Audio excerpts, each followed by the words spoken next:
For much of recent human history, people have debated on the right way to change the world. Donate here, petition there, protest this, boycott that. But when the donating and the petitioning and the protesting are said and done, what really creates and solidifies social change? Enter Rutger Bregman, historian, author, and today's guest. Bregman says that while big change doesn't happen overnight, it starts with anger. As Bregman points out in Fredrik's latest film, Breaking Social, and in today's discussion, anger is the first sign that things are beginning to change. And more people are getting angry. But it's not just about taking to the streets. It takes all kinds to build a revolution. We also need more true philanthropy and what Bregman coins radical nerds, those essential individuals who craft the legislation shaping our future. Today, we're taking a closer look at the history of cultural evolution to better understand the heart of societal transformation and how we can build a movement that makes big change that lasts. This is Pushback Talks. I'm Fredrik Gerten, and I'm the filmmaker. And I'm Leilani Farha, and I'm the advocate.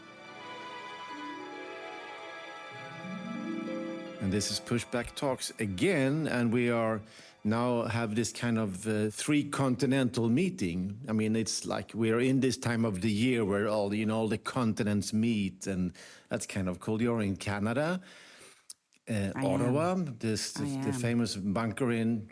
We named your basement as the bunker during COVID. Yes, I'm back down in the bunker. Yeah, and I'm in the famous Copan building in Sao Paulo. Incredible. Just waiting to show my film in here very close by on Sunday, so I'm really happy for that. And in the world-famous city of Houten. Your favorite place in the world. The Netherlands, we have Rutger Bregman. The subject of your new film. People didn't know this, but actually, Fredrik has made a wonderful film about urban design, about one of the most beautiful places in the world called Houten. It's a suburb of Utrecht in the Netherlands, and he was just blown away by it. Just the extraordinary beauty.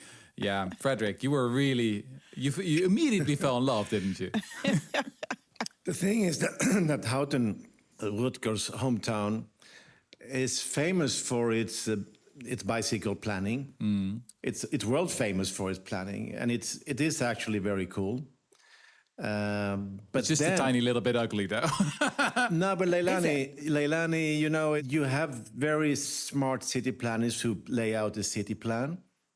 And then they hand it over to the developers. Oh, yeah. And then the developers scale down the ambitions, or they scale up the scales. And so it's like, it's cool in principle, but then when you watch the details, it's like, oh shit, why didn't you do this better?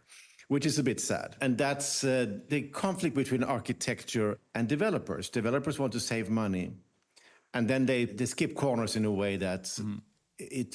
So sorry, Rutger. I love you and your town, but you still managed to capture the beauty of Houten, and in difficult circumstances, because this was in the middle. This was in the early days of COVID, so there was almost no one on the street. It felt like a ghost city, and But I just felt it was really hilarious when first you see Houten and then the image shifts to beautiful Malta. It's like my wife and I burst out laughing when we saw that. Yeah, it's not easy. So Rutger, welcome to our podcast. And I mean, for me, this is a very special moment because Leilani were in like the main character of Push, and we also happen to travel a lot together, present the film, and talk to audiences. And we also had a big screening at the Royal Theatre Carré in Amsterdam 4 years ago. And you and I recently had the same experience with a sold-out Carré, 1,400 people in the audience. It was kind of a cool experience, wasn't it? Yeah, it was pretty amazing. Carré is the most prestigious place in Amsterdam or in the Netherlands to show your film. So, that was pretty cool. Actually, I'd never, been on stage of Carré. So thank you, Fredrik. There you go. And of course, I never had either. It was amazing. Yeah. I do remember it very well. What did you get a lot of reaction from friends and people about the film? Oh, absolutely. Yeah. It's really resonating here in the Netherlands. And obviously it hasn't even come out yet. I think in February or in March that it will be in cinemas. But there's already a lot of buzz around the movie because basically, I mean, this is a global story, isn't it? It's about the same patterns of extraction, of exploitation, and of people rising up, of people resisting. And it's the same pattern that we see in so many places. Yeah. So yeah, it's a cool. And Leilani, did you take out from Breaking Social? You came to the premiere in Copenhagen. The point on it resonating, I think, is also related to the fact a lot of people feel stuff inside, like they're feeling, wait a second, I'm working my ass off and I'm not making any money and I'm living in a shit place and my kids have no future. But they don't have an external articulation of that sometimes. And the film helps with that, right? So you're watching it going, that's me. I'm that teacher who is struggling and, doing one of the most important jobs in the world, right? Educating children. And I don't have healthcare, right? I think it helps externalize what a lot of people are suffering and feeling inside. And a lot of people are embarrassed and humiliated by their circumstances, right? As if it's their fault that they've ended up where they've ended up, and the film just blows open. No, this is a huge system. Yeah. What I also really like is that the film allows you to be angry. Yeah. I mean, there's sometimes this tendency among progressives to say that you always have to be happy and optimistic and always look on the bright side of life, right? Monty Python. Yeah.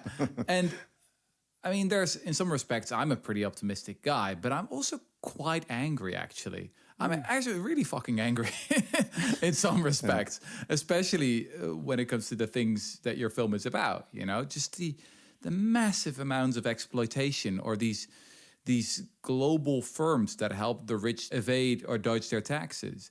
Just the utter corruption and criminality that we see at the top of society.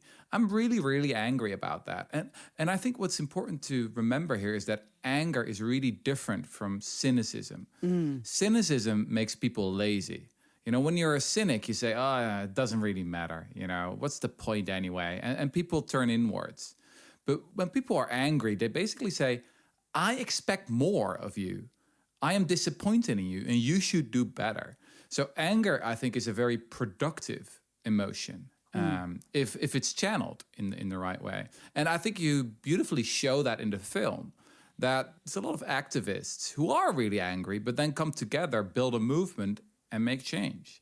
So, it's for me, the film is about two things. It's about the beauty of Houten, obviously, but it's also about the power of anger and the productiveness of anger.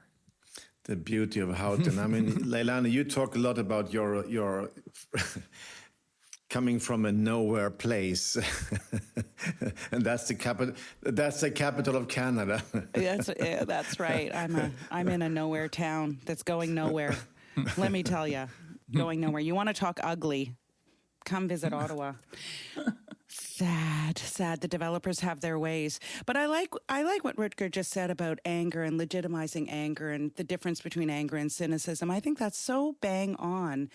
And I also think a lot of people feel, it's just the system doing what the system does. And the film portrays the legitimacy of actually challenging the system, that the system doesn't have to just do that people are making the system. People are producing the system for their own ends. And I like that idea of anger being constructive when it's used constructively, of course, as you said. Yeah. But it's so true. And as a woman activist and advocate, I can tell you there's a lot of pushback against women who are angry. And, you're, as a woman, you're really not supposed to be angry. And I'm an Arab Canadian woman. It's even worse because there's such a stereotype around Arab aggression and stuff like that. And so I do think the women are so prominent in the film, right? They are the ones leading the charge. So for me, it felt really great to watch that and go, yeah, like I'm just one of them.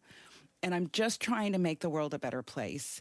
And my anger does motivate me. Yeah. And that's sometimes a source of hope as well, because sometimes when people are really angry about something, they may forget that the fact that they are angry and that they're not alone in their anger is already a sign of progress. So if I'll just give one example, take something like tax evasion and tax avoidance. 10, 20 years ago, there was hardly any talk about this. So there were hardly any NGOs working on it. There were very few politicians saying anything about it. There was very little activist energy pushing against this practice. And there was an enormous amount of tax avoidance and tax evasion. There still is, but we have made progress. And yeah, a lot of people are really angry about it. You know, so we've seen books like Thomas Piketty's book on capital, you know, becoming a massive bestseller. We finally have the EU agreeing on a minimum corporate tax, which is by far not enough, but it is pretty historic. So I think that's really important to keep in mind, is that the moment when people get angry, that's the moment when they're waking up, and that's the moment when we're already making progress. It's actually in silence where the biggest injustices happen. And that's when we need to start raising our voices, obviously. Yeah, and I mean, Rutger, you became world famous, viral at Davos when you told the philanthropists, the big Davos guys, that they should just pay taxes. And why do you think that became so viral? Well, because it was something that a lot of people were already thinking, but they weren't invited to Davos. So I guess it was just a guilty pleasure of seeing someone sticking it up to the rich, right? And just saying what everyone already was thinking. It's like, stop blah-blahing about your philanthropy, about all your do-gooderism, and pay your taxes first. So I've always said I'm not against philanthropy, right? There are beautiful examples of effective historical philanthropy. If you look at the American abolitionists, they were financed by Garrett Smith, who was the richest man in New York at the time. He was a member of the Secret Six, you know.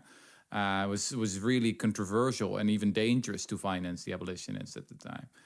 Same is true for the suffragettes. You know, there were some wealthy people behind that as well. Say George Francis Strain, who financed the Revolution, the famous magazine by Susan B. Anthony. So the civil rights movement, same story again. There was a fund called the Garland Fund. It's a really hilarious story of a guy called Charles Garland, who inherited $1 million, and he tried to say no. So he said, like, no, I don't want the money. Like that's not. I think that's immoral to be so rich. But then his lawyer said, yeah, sorry, that's just not an option. You have to accept it. And so he was forced to be rich. But then he gave it all away and put it in a foundation called the Garland Fund. And he had one condition. He said, everything has to be given away to the most unpopular people in society. So preferably to people who are of color and who are in prisons. And actually, with money of the Garland Fund, the civil rights movement was able to hire its first full-time attorney in the 1930s. And that laid the basis for Brown v. Board of Education, you know, their big legal victory in the 1950s. So, long story, I'm not against philanthropy. It's just pay your taxes first and then be ambitious in your giving. Rutger, it sounds like you made some research. Is that true? Yeah. I mean, this is just something that I'm excited about. It's something that progressives and leftists sometimes forget, is that actually there's always been a very small group of thoughtful, committed, morally ambitious philanthropists who made a huge difference in our movement. So yeah, that is important to keep in mind. The vast majority of philanthropists and philanthropy is BS, of course. I mean, most of it is about putting your name on a big building of your university or something, or a hospital, because you're so insecure about your ego. That's what most philanthropy is like, and that's just BS. Yeah, we have Steven Schwartzman of Blackstone. He puts his name on university buildings from Beijing to London to the US and everywhere. Yeah. Can you imagine? Can you imagine how insecure you must be? How, just how thin your personality is in that respect. I've always been amazed by that. Is sometimes people think, oh, these rich people, they must be really smart. They must know something that I don't. But I've met quite a few rich people in the last couple of years, and I'm very often really underwhelmed. Like, oh wow, you're so unsophisticated. This is it. Very often they're good at one particular thing, but very limited in other respects. Which is kind of scary.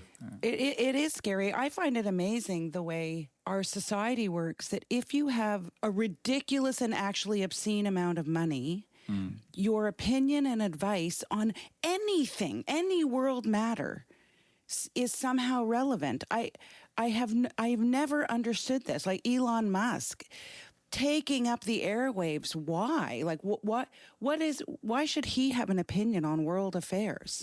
He makes electric cars. Like I find that, well, and it's often quite gendered. It's such a bizarre thing, as you say. What makes any of these people experts? They might be expert in something, but world affairs, probably not. But talking about, Rutger, you talked about that tax avoidance is now in everybody's mind, that people think that, okay, rich people should also pay taxes. But this is another thing that I think that these heroes, the Elon Musk, the Jeff Bezos, and, you know, all these guys, they were for some time like heroes of our time. Yeah. But they're falling down. Yeah. In respect. Yeah. People don't really respect them anymore. Yeah. Isn't that kind of interesting? Yeah. Well, it depends. So Jeff Bezos is, I think, most people, you know, don't really like him. Elon Musk is a bit of a mixed bag. I think that we have to admit that, you know, he basically caused a revolution in the world of automobiles. And yeah, that is paradoxical, and I think needs to be acknowledged that, you know, just governments were not investing enough in electric cars, and other businesses weren't doing it either. So I've always thought that was pretty impressive. Now I completely agree that, you know, it's gone to his head just a tiny little bit, and now he's giving his opinions about all sorts of silly things. And he's buying a media outlet and promotes himself on the front page every day. Of course. Yeah. But I think it's not really about individuals here. The thing to keep in mind is that, as Alexandria Ocasio-Cortez once said, is that billionaires are a policy failure. Billionaires just shouldn't exist. I think there's no legitimacy of being a billionaire. There's no moral reasoning where you can say, oh, that makes sense. Let's give someone $1 billion. It's just, no individual is ever that important. We all know how these people get rich. It's through extraction, of building up monopolies. It's of taking other people's earnings and labor, and that's basically how it's been working since the beginning of time, or since a long time at least. So that for me is the essential fact here. Every billionaire is a policy failure. It's not inevitable, and we can regulate them out of existence. But if we want to do that, then we first need to build a movement, a lot of activist pressure, and after that, we need a lot of what I like to call radical nerds. So it's not enough to have the people in the streets. We also need the people who are lobbying for good, who are in the courthouses, who know everything about, you know, the tiny little details in tax policy and tax legislation. That's incredibly important as well. So yeah, there are many, many different roles to play in every movement, but one of the goals should be to legislate billionaires out of existence, because I think they just shouldn't exist. I'm not going to disagree. One of the things that I try to get people's heads around is the idea that by being a billionaire, by being a private equity firm, they are producing homelessness, producing poverty, producing that their wealth produces these inequalities, and that therefore it's not just that we have a hate on for billionaires. It's as AOC said, or as you said, Rutger, it's a policy failure, but it's also a policy that has to be dismantled. It was created and can be dismantled. And I don't tend to talk about wiping Blackstone, for example, one of my nemeses, off the face of the earth, but I do talk about the need to understand what they are producing through their extraction. And I also just want to say, just to go back for a moment to your moment, your viral moment at Davos, what for me as someone, I saw the clip at the time, and what it wasn't just that you were saying what other people were saying. It was the way you said it, to be honest, because you said it in a way that was, you couldn't argue against it. It was so reasonable and so obvious in a way, but you just said it. And I think that's part of the game here, is naming in a very plain, straightforward way. You have a real art with that, Rutger, and I envy that. I'm not sure that I do, but, just a plain way of saying, like, it doesn't have to be this way. And yeah. Sometimes people think, oh, this sounds very utopian or socialist or idealistic or blah, blah, blah. Not at all, actually. Yeah. You just go back a little bit in history and you find out that in the 1950s and the 60s, during the so-called golden age of capitalism, we had marginal tax rates that went up all the way to 90%. We had a pretty brutal estate tax and a pretty brutal inheritance tax, which makes sense, right? I think we should have pretty low taxes on labor, let people keep what they earn by actually contributing something to society. And we should have very high taxes on capital, and especially on things like inheritances and rent seeking and all that. Today, it's the other way around. Yeah. Right. So the more you contribute, the more you pay in taxes, the less you earn. That's the upside down economy we live in. The more important your job is, the less you earn. That's the basic rule of our current economy. So if you are a teacher, if you are a nurse, if you're a garbage collector, you go on strike and society is in trouble, in big, big trouble. And you earn very little money. It's David Graeber once said this, the anthropologist. It's almost as if the people at the top are so angry that you get to do the meaningful work, is that they're like, no, you shouldn't also ask. Now you shouldn't also ask for a lot of money, right? That's just unfair. You already get to have the meaningful work, and now you also want, to have a living wage. That's unfair. We need to be compensated for our bullshit jobs because, we live a meaningless existence. So please, at least give us the money. That's the economy we live in. But can I ask the two of you something? Yeah. I mean, you both live in Europe. Fredrik, you're in a Nordic country. So from the outside, those of us who live in Western North America, I should say, we look at Europe and we assume that you pay more taxes generally than we do, that you have more equal and fairer societies. But both of you in your work tell a very different story. So is it true? Is it the same as in North America? That you're like, the people who run your cities, for example, are making shit wages? And I would say that it is the same. I mean, the scales are the same. Of course, a teacher is probably surviving better in Sweden than in the US. Right. And it's probably the same in the Netherlands. But I mean, I know Amsterdam had a problem that the teachers can't afford to live in Amsterdam. So the schools have problem to recruit teachers. So the pattern is there. Right. And what we can see is that also our society is losing out. And the same stress that people feel in North America, that they feel here in Brazil or wherever we are in the planet, the same stress is also now coming into the middle class of fairly well-functioning European countries. But I think it is true that American capitalism is more brutal than the European social democratic model. I mean, we have to acknowledge that. Take something like maternity leave that, basically doesn't exist. There's no federal right to it, right, in the US. Take something like health insurance in countries like Sweden and the Netherlands. Just if you have a Dutch passport, you're insured. In that respect, there are substantial differences. In other respects, I wouldn't overplay it, though. So the Netherlands is one of the main players in the global system of tax avoidance. Actually, American companies stash a huge amount of money in Amsterdam. We're one of the biggest players there.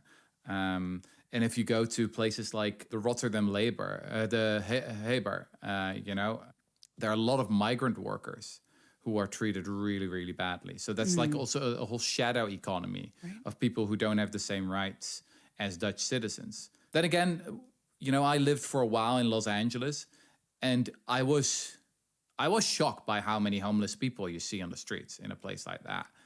And people have seem to have gotten used to it, like that's just a fact of life, and it's not. Just walking around for 10 minutes in a place like LA, and you'll see more homeless people than in Amsterdam if you walk around for months. So Right. that just shows you that this is not inevitable, right? There's a policy that we call housing first that's been applied in many places in the globe, and that just works.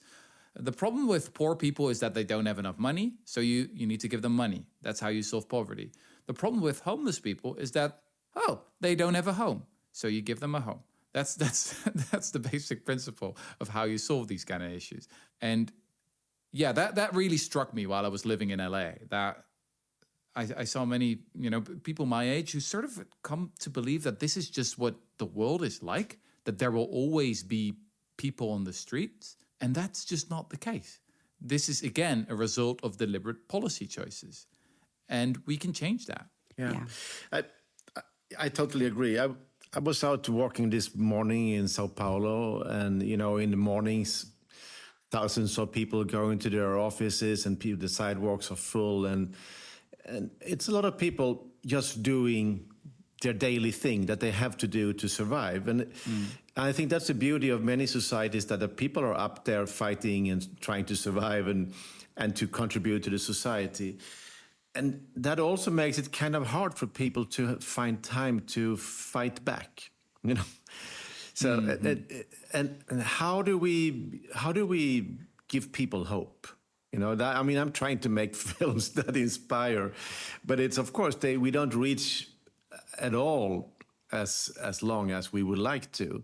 But how do we, because people feel small in the system, they feel that they don't really have a chance.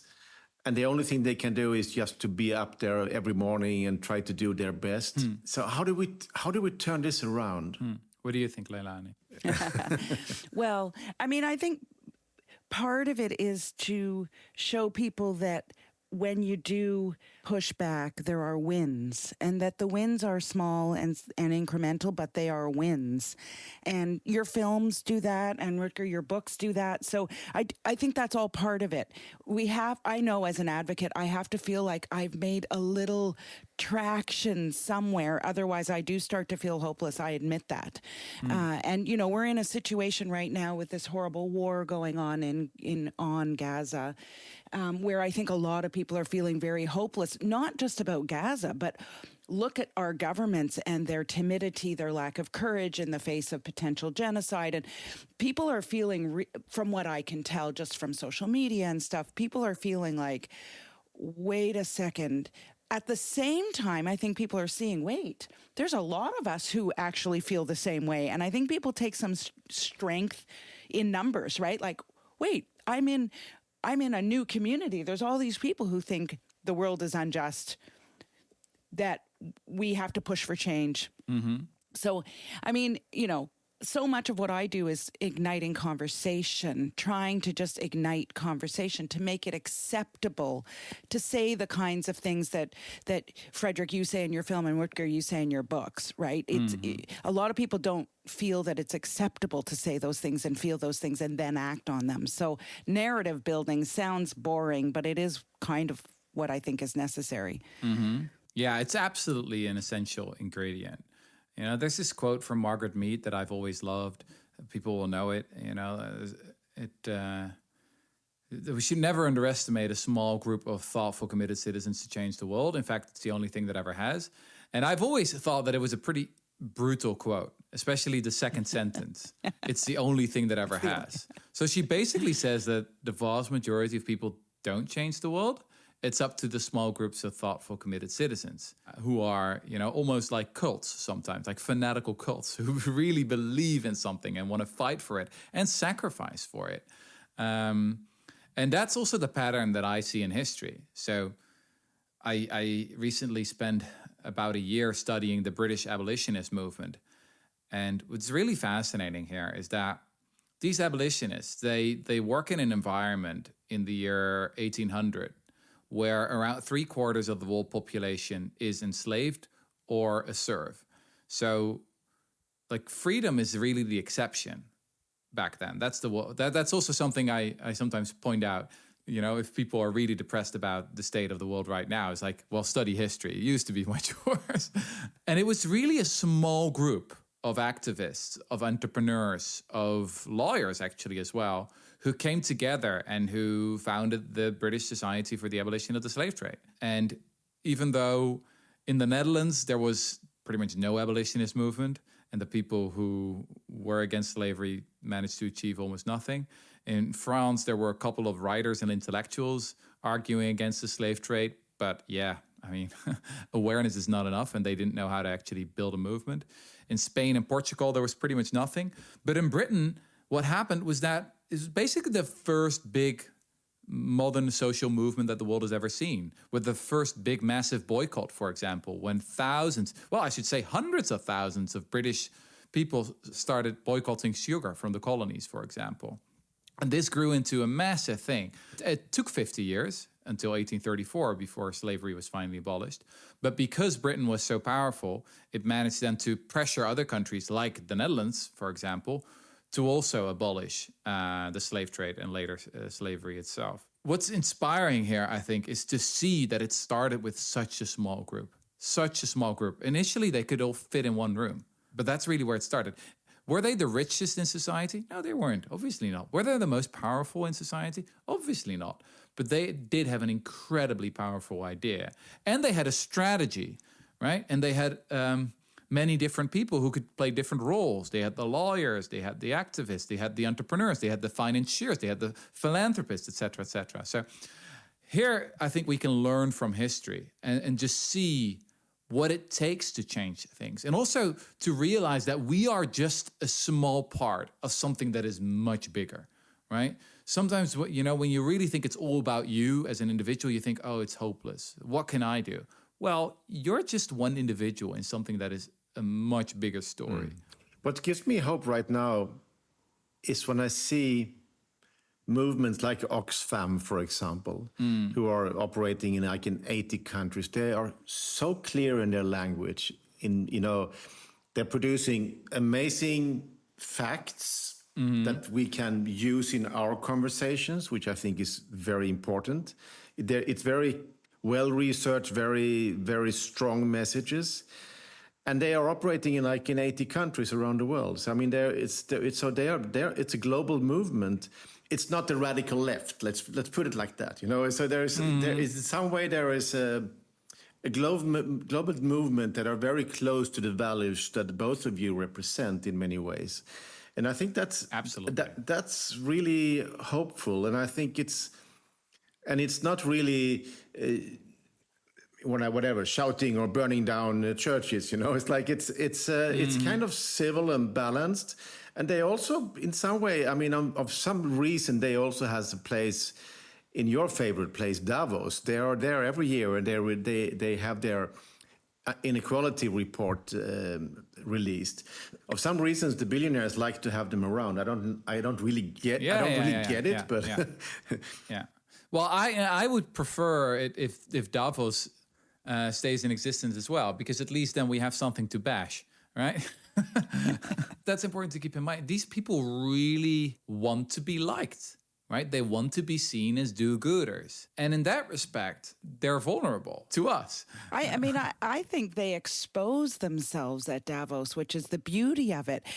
Because if you're on the outside, which most of humanity is, and you're looking in as they fly their private jets into Davos only to talk about how they're saving the planet through all their ESG, climate policies. I mean, they just expose their own hypocrisy so brilliantly at Davos. So we do need it. I agree. In terms of hope, Fredrik, given that you're in Sao Paulo, I shall tell you of a little experience I had just recently. I was in Brazil. I was in Brasilia. Lula's government, in particular their Ministry of Human Rights, and I hope every listener heard that. in Brazil, they have a ministry of human rights. Not very many governments do. Chile has one too. Yes, Latin America is good on that front, at least in creating the ministries, and we'll leave it there. But anyway, he was launching, Lula's government and the Ministry of Human Rights were launching a Housing First national project. Rutger just talked about Housing First and the idea that people who are homeless, what they really need is housing, and then you build in supports and any other thing that they need to make a go of life.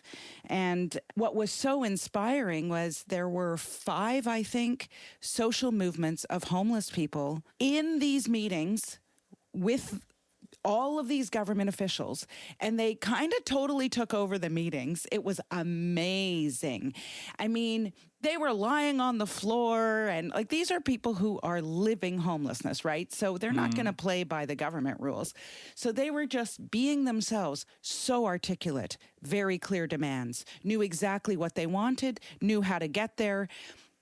What was so impressive, besides them as social movements, was the government officials who were listening, who were respectful, who understood that change comes from the ground up, which is what we're talking about, right? The Margaret Mead quote. It's change comes from people who are organizing. It doesn't come from governments. Governments, their role is to listen, to execute, to implement, right? And they really had that sense there. I'm not going to say that the government of Brazil is going to do this amazing Housing First program and everything's going to go the way the homeless social movements want, but they were certainly attentive and listening. And I've just found that impressive, and made me think, okay, in North America, we are not there. We are definitely not there. But what is also interesting here in Brazil right now is the indigenous people's movements that are in the forefront for, saving our planet in some ways, because they're also now at the COP. They were at the COP. The message from the native people around the world, it's very strong. And their voices are much stronger. And this is something you see also in Canada. You can't even have a public meeting in Canada without the native people taking the stage. So this is also something that is really hopeful. And I think in my film, we reflect that also with the feminist movements are speaking out. So I think there is a change happening. And for me, I want to see that as hopeful. Yeah, oh, absolutely. Yeah, but you can see these kind of things when you zoom out far enough. I mean, just watch a romantic comedy from the 90s, and you'll be utterly shocked by how incredibly sexist it is. And I mean, I watched that back then. Me too. Yeah. I guess didn't really see the issue back then. Or maybe I was too young, by the way, for romantic comedies in the 90s. I was born in 88. But anyway, oh my God, you're way too young. You can really see that if you watch these older movies, just how much the zeitgeist has shifted and how people's opinions have changed. You don't see these kind of things on a day-to-day or even a year-to-year basis, but look at it from a decade-to-decade basis, and then it's like, holy shit, a lot has changed. So all this change happening within our minds and within our hearts, but still we have this kind of extreme economical system which is not respecting the planet, is not respecting human rights. So when will this balance up? How will this happen? Yeah, I think we'll have solved everything in 2025. Yeah, I was thinking the same. Yeah. Pretty much. With a bow, tied up with a bow. Yeah. Well, so there's obviously the famous Martin Luther King quote about the arc of universe that bends towards justice. And to be honest, I've never really believed in that. There's no purpose in history. There's no arc of the moral universe. There's just us. And again, to be really honest, things can go downhill. Yeah. And the 21st century could become an utter catastrophe. And just think about, the risks of some new technologies such as artificial intelligence, which is now being developed by hyper-capitalistic companies in very brutal competition with one another, racing to develop the most powerful computer this world has ever seen. Well, we've seen what happened last time around when tech companies did this. We've now got a TikTok generation, and we've seen the wreckage of that social media has caused. And this is happening again, but only with a much more powerful technology. So artificial intelligence is so much more powerful than what social media ever was and ever will be. So yeah, I think we have to be realistic here that we are living in the most dangerous century in all of human existence. Yeah, and sorry, maybe this is not optimistic enough. This really could be our final century. I honestly believe that. We do face some existential risks, and climate change is just one of them. On the other hand, we also live in the most hopeful century of all of human existence. So really, people shouldn't have any fantasies about the world of 2 or 3 centuries ago. We weren't living these happy lives, on our farms, There's nothing to be nostalgic about. The past was incredibly racist, patriarchal, even more unequal than the societies we have today. Around 1800, half of all children died before they were 5. Half! And people loved their kids back then. So in many respects, we have made a lot of progress. It's just that, yeah, there's a lot of at stake in this century and in this time we're living right now.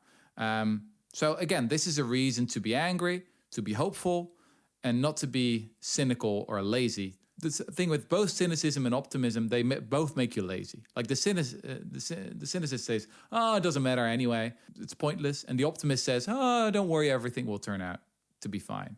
And they're both incorrect. So I'm happy to be with both of you because you're inspirational people who actually are not lazy. I know that because I'm trying to book meetings with both of you, and it's not that easy. You work a lot, and you make a hell of a difference, both of you. Rutger, you are working on something new. Do you want to open a little bit to talk about that? Yeah, sure.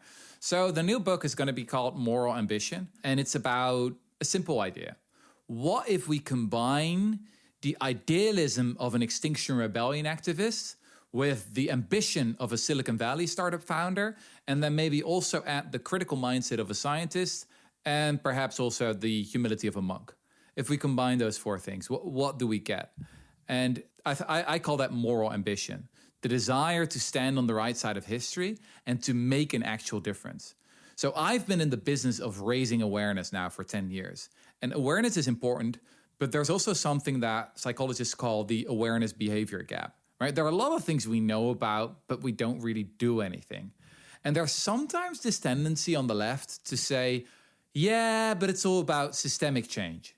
So it's not really about individuals. So don't shame me, don't push me to do anything I don't want. Let's have another big abstract discussion about how the economy should change and systemic change and blah, blah, blah. So boring. And to be honest, I got a little bit fed up with that. Yeah.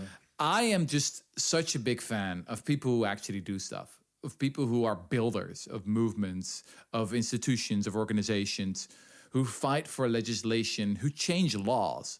Emmeline Pankhurst said this at the beginning of the 21st century, in a famous speech from the docks where she said to her fellow suffragettes, "We're not here as lawbreakers, we're here as lawmakers." That's got to be our legacy, is that we make an actual substantial difference. It's not enough to be right. It's not enough to stand on the right side of history. You got to win, right? Winning is a moral duty. So yeah, with this book, I'm also co-founding an organization called the School for Moral Ambition, where our idea is basically to get a lot of people out of their bullshit jobs and say, hey, we see that you're pretty talented. We know you're pretty depressed about your current job and that you're looking for, meaning in your life and you actually want to contribute something that's useful. Why don't we help you? You can join one of our fellowships and we'll help you transition from a bullshit job to a job that's actually impactful. So that's actually one of my dreams. I'm a little bit inspired by the big evil Peter Thiel, who's like the Silicon Valley evil genius, who has this Thiel fund, He pays people to drop out of college. And I thought, wouldn't it be great if we have the anti-bullshit jobs fund where, we just bring together a couple of philanthropists who don't know what to do with their money, and we start funding the sabbaticals of people who are currently stuck in bullshit jobs. We need to buy out that talent.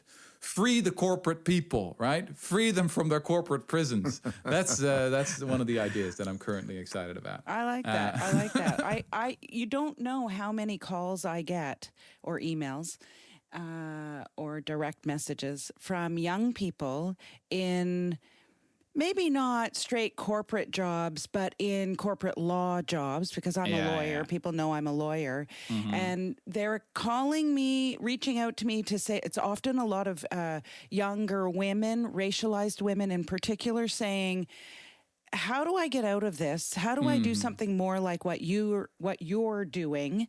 But let us also not glorify what it means to have a job where you're doing something more meaningful. My job is definitely not a bullshit job. Mm-hmm. I spend all my time trying to make new laws, get governments to adopt new laws, et cetera. And let's not glorify it either. It's underpaid, insecure. And I have to tell these young people this, right? That what they will give up often, because of the way things are structured right now, is they'll give up a good healthcare benefit package. They'll give up a high salary. They'll give up, right? Like there are drawbacks. Not all of us can work.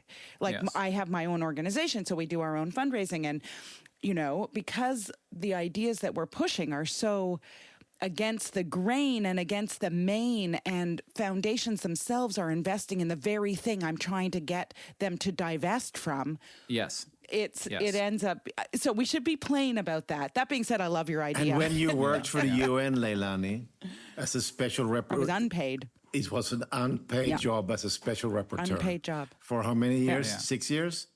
6 years. Highest human rights job you can have, the most impactful. I mean, I will probably never have a position where I can make as much impact as I did then. Yeah.